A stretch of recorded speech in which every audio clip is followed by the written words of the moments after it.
Biasanya kan kalau di channel-channel atau akun IG yang jual berita-berita heboh itu ada misalnya 10 hal yang jarang diketahui bla bla bla. 20 syarat masuk kerja di perusahaan ABC, nomor 5 bikin emak-emak pingsan. Atau apalah begitu ya yang bikin heboh.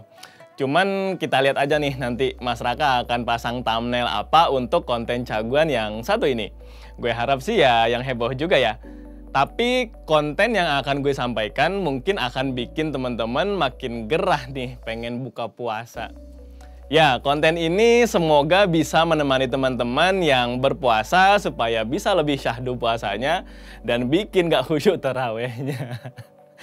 Bercanda bro, lu baru konten begini aja iman udah lemah sih. Gak boleh dong ya. Yang pengen gue bahas kali ini adalah siap-siap. 1, 2, Cie nungguin ya. Yaitu hal-hal Islami yang bisa kita temukan di Cina. Agak biasa ya nada gue. Yaudah coba gue ulangi ya. Berikut adalah hal-hal yang bernafas syar'i yang sangat lekat dengan ajaran keislaman yang bisa kita temukan di negara sekuler sempurna seperti Cina. Gimana? Tonnya lebih naik dan bikin kolak pisang dan ubinya makin tambah hangat nggak?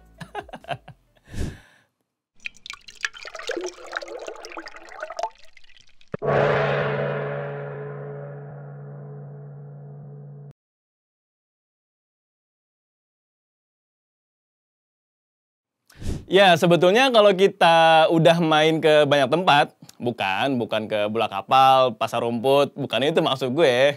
Itu mah tempat tinggalnya bro-bro yang ada di sini nih. Kalau kita main jauhan dikit ke negara-negara yang notabene-nya bukan mayoritas muslim, kita bisa juga kok mendapatkan nilai-nilai Islami kalau tidak kita bilang syar'i ya. Juga ada misalnya ya di Jepang. Teman-teman kan ngebanggain banget Jepang tuh, ya kan? Walaupun nggak mau dibilang wibu juga, tapi entah kenapa untuk bahasan seperti ini, gue yakin banyak banget orang yang ngelingnya atau mengasosiasikannya itu ke Jepang, nggak ke India. Selain Jepang, sebetulnya hampir semua negara, terutama negara-negara maju dan yang berpendapatan tinggi, rata-rata memiliki citra masyarakat, good governance and clean government-nya yang tiada tanding, tiada banding gitu ya. Pengejawantahan kebijakan-kebijakan publiknya itu terasa betul dampak positifnya.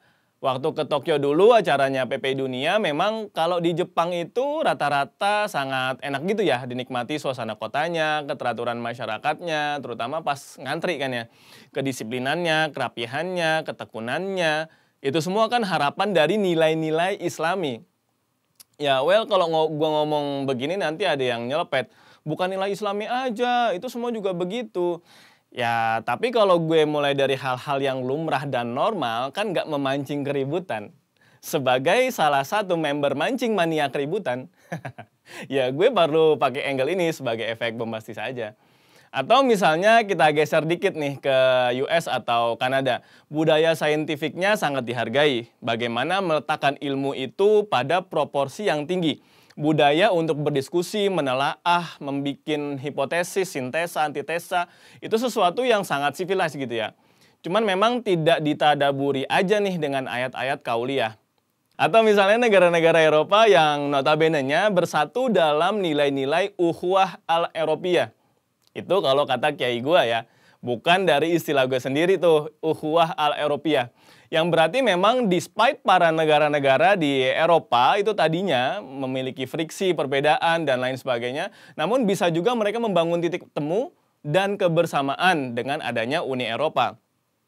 Itu kan Islami sekali ya citranya. Coba bandingin aja sama negara-negara Arab nih. Kita bisa nilai sendiri, nilai ukhuwahnya gimana? Emang masih ada? Atau di negara-negara Eropa itu banyak negara yang menggunakan konsep negara kesejahteraan. Ya memang dengan konsekuensi persentase pajaknya yang lebih tinggi, tapi paling enggak ada jaring pengaman sosial yang tidak hanya bagi orang kulit putih atau asli Eropa, bahkan misalnya imigran atau para pelajar asing nih yang ada di negara itu juga mendapatkan hak-hak yang sama.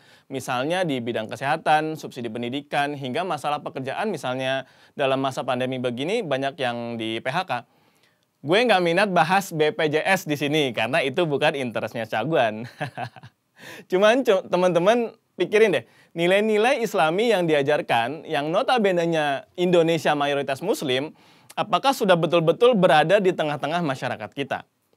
Terus nanti ada yang teriak, jangankan nilai-nilai Islami, nilai-nilai Pancasila aja belum membumi kok bro. Nah kalau gitu itu tugas siapa tuh coba? Nanti pas terawih dipikirin ya. Emang nggak salah. Perbaikan-perbaikan itu juga sudah banyak yang dilakukan. Contoh aja KRL zaman-zaman 10 tahun yang lalu tuh. Kayak apa coba kan? Pintu kebuka, orang sering kecelakaan jatuh gitu kan, kayak pasar berjalan. Kotor, jorok, bau ya kan, orang-orang dempet-dempetan gitu kan, laki perempuan, apalagi kalau keringetan habis pulang kerja. Belum lagi yang naik-naik di atas, sangat tidak islami gitu kan. Tidak ada keteraturan di situ. Gue waktu dulu ya juga sering kok dari Depok ke Bogor gitu kan kalau pakai KRL. Kalau sekarang gue ke Bogor pakai kereta cepat. Atau ya tentu hal-hal lain yang berkaitan dengan bagaimana sarana prasarana lain di negara kita ini diperbaiki terus-menerus. Sebagai masyarakat madani, kita juga harus mengawal pemerintahan siapapun itu untuk tetap melakukan pelayanan yang terbaik untuk rakyatnya. Sip. Gue lagi nggak nyalak loh ini. Kembali soal Cina. Pertama, nilai Islami yang bisa ditemukan di sana adalah, biar pada antusias dulu nih dengerinnya, yaitu tidak ada bokep. Gue jadi inget tuh di Cawang kan kalau zaman dulu gitu, kalau kita mau naik bus ke Bandung, ke Jatinangor gitu kan, kampus gue, itu kaset-kaset bokep dijualnya kan digantung-gantung gitu ya, di pagar-pagar pinggir jalan. Itu zaman dulu banget gitu kan, sekarang udah nggak ada. Yes, di Cina lu nggak bisa buka bokep kecuali kalau pakai VPN. Tapi itu dengan kondisi VPN di Cina itu ya sering juga di take down sama cyber army-nya pemerintah mereka. Kucing-kucingan dah lu nonton bokep sama pemerintah di sana. Kalau soal ini, kita juga tahu lah, misalnya di Jepang, US, atau Eropa, dan lain-lain, pornografi bahkan jadi industri yang menjanjikan kan. Ada artikel-artikel nakal tuh yang bilang kalau di Jepang itu kekurangan aktor pria untuk industri hiburan dewasa. Ya memang ada negara-negara yang tidak melarangnya kan. Tapi kalau di Cina, pornografi nggak usah diblok pun emang nggak ada. Mungkin zaman dulu tahun 90 ada ya. Karena kalau kita lihat ada film-film Cina dewasa itu kan juga banyak produksinya di Hong Kong bukan di Cina daratan. Ya mungkin juga sempat masuk ke Cina daratan zaman-zaman lawas itu juga sih. Misalnya majalah Sure ya, lu semua juga pada tahu dah apa aja kan namanya. Lagi puasa nih, udah mau buka, jangan mikir nakal ya, nanti bolong lo puasanya.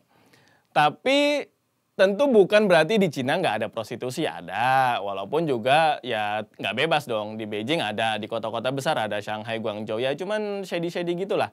Ya kan, udah kita lagi nggak bahas soal prostitusi nih di sini.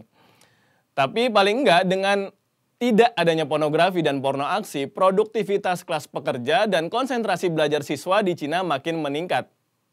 Ngasal aja tuh gue. Jangan ngaco itu nggak ada datanya. Ininya gitulah ya.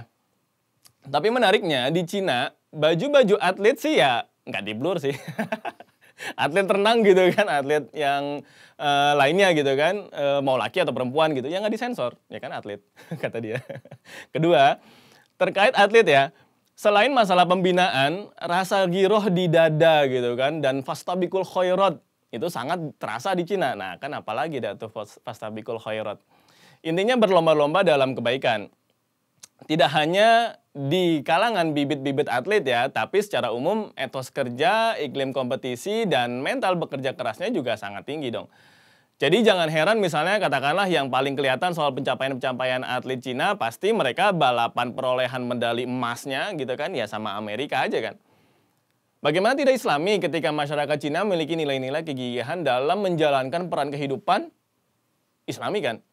Ketiga, yang gue rasain di Cina itu orang-orangnya nggak suka pamer atau ria, tawadu gitu bahasanya. Apalagi itu tawadu, rendah hati bro.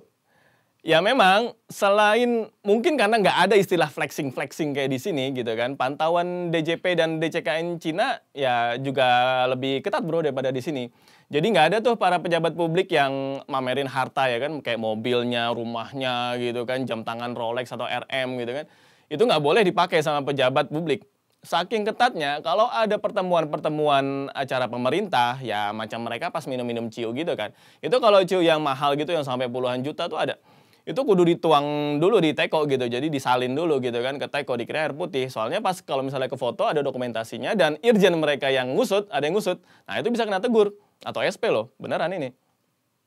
Ada artikel yang ditulis sama New York Times, judulnya In China, Bragging About Your Wealth Can Get You Censored. Itu artikel tanggal 25 Desember 2021 kemarin. Coba cek deh. Apalagi misalnya, dalam beberapa tahun terakhir, pemerintah Cina juga lagi galak-galaknya nih ngusut pajak para selebritis dari tampil di film, iklan, series, dan lain-lain yang dinilai itu besaran honornya di luar kewajaran.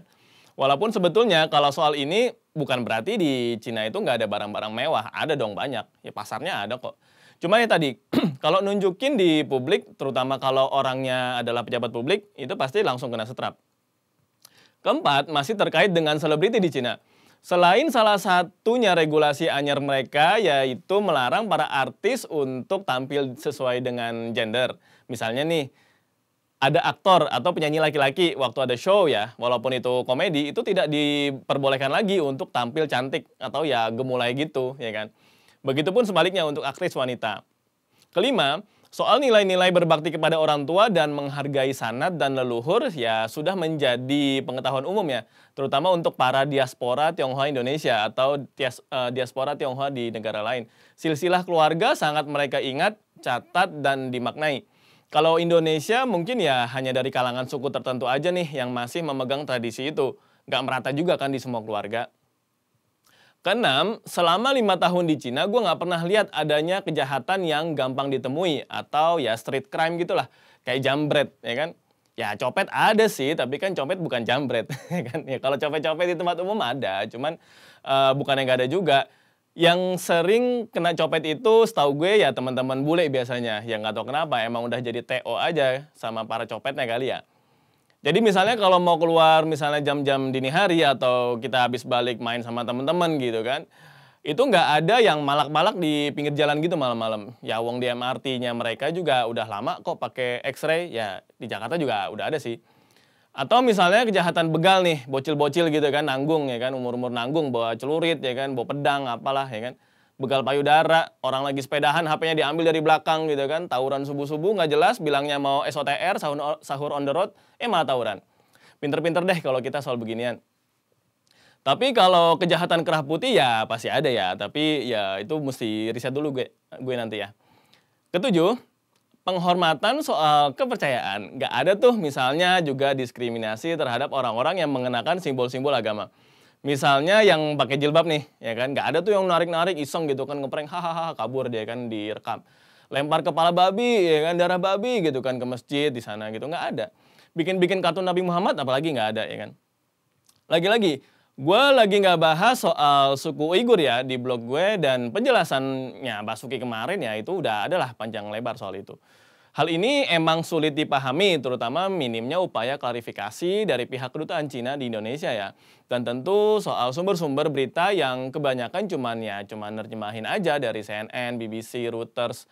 Kalau kita cuman notabene-nya ada satu perwakilan dari antara news ya itu juga cuman satu di Cina sebesar itu. Yang gue maksud di soal penghormatan, soal kepercayaan tadi adalah karena di Cina sendiri juga banyak kok orang-orang yang memiliki kepercayaan lokal selain agama Buddha ya yang mainstream di sana. Dan mereka melihat kepercayaan itu ya asalkan tidak menyalahgunakan fasilitas publik dan memang dalam rangka menjaga tradisi pemerintah mereka ya tidak memberangus kepercayaan-kepercayaan tersebut. Terakhir, nilai-nilai Islami tidak akan lengkap ya kalau tidak ada orang Islamnya. Maksudnya di Cina juga ada walaupun tidak banyak secara persentase. Muslim di Cina hidup normal sebagaimana mestinya kok. Ini normal dalam kaidah kondisi di sana ya. Kalau gue sendiri sih pegang angkanya ya di atas 50 juta. Tapi kalau mau agak bombastis sedikit, angka populasi Muslim di Cina ada 100 juta. Ini memang agak sulit. Karena ya di KTP orang Cina sana ya nggak ada kolom agamanya bro. Terus ya kalau mau biasa dipakai sama pemerintah Cina, gue sendiri juga nggak tahu deh mereka ngambil dari mana ya. Karena kalau hanya data dari suku-suku yang memiliki mayoritas Muslim itu jumlahnya ya kurang valid juga. Misalnya suku Han yang mayoritas 92% penduduk Cina pun ya itu mereka ada kok Muslimnya. Pertanyaannya jumlah mereka yang Muslim itu berapa dan di mana aja ya nggak ada kuantifikasinya kan. Nggak ada basis datanya gitu. Gue sih cuman ngelihat data misalnya yang diambil kalau soal ini dari pemerintah Cina sendiri ya cuman data yang dipakai untuk sekedar jawab pertanyaan dari pihak luar nih nutup mulut gitu kan. Ya tapi nggak ada validasinya juga gitu kan. Hal-hal yang gue sebut di atas memang ya akan sulit dibayangin kalau kita belum pernah ke Cina.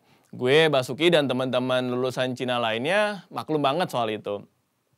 Cuman ya memang di sisi lain karena Cina ini negara sekuler sempurna, jadi dia nggak bisa tuh untuk bikin video kayak gini untuk menunjukkan ini loh kita ada loh kok nilai-nilai Islami yang ente semua nih nggak tahu gitu. Kalau itu kayaknya ada di parallel universe-nya deh ya. Jalan-jalan ke Masjid Sunda Kelapa, ketemu Koh Afui jualan roti Maryam. Cina tak himbau warung tutup saat puasa biar komunis, Cina ternyata Islami juga. Gue Fatan Sembiring dari Gentala Institute untuk Asumsiko.